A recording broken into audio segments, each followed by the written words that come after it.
can see these cases. So in terms of iron, of course, iron sources are two: non-wedge and wedge.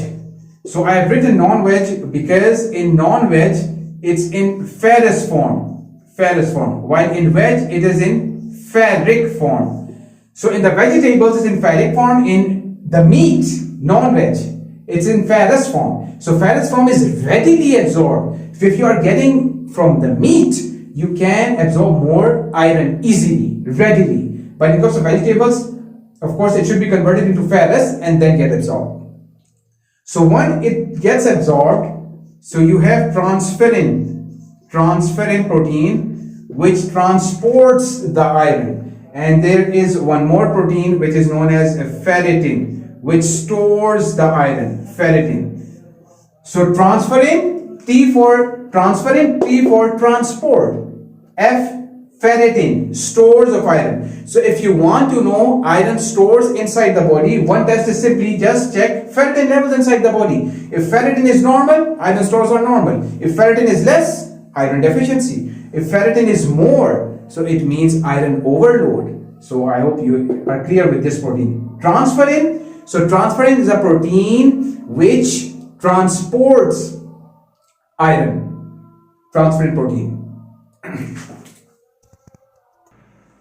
Transferrin is a protein which transport proteins, and here transferrin saturation and TIBC.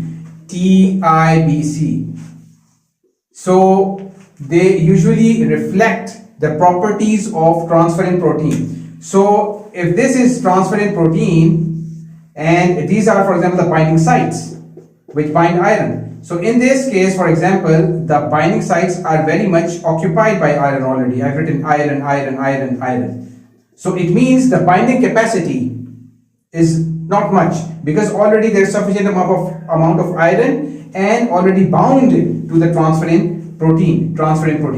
But in case of iron deficiency, because there's iron deficiency inside the body, so the binding sites would be not occupied by iron, so they would be empty. So in case we say the binding capacity is increased. So when you have iron deficiency, ferritin would be of course less and TIBC would be increased, as I've explained you here.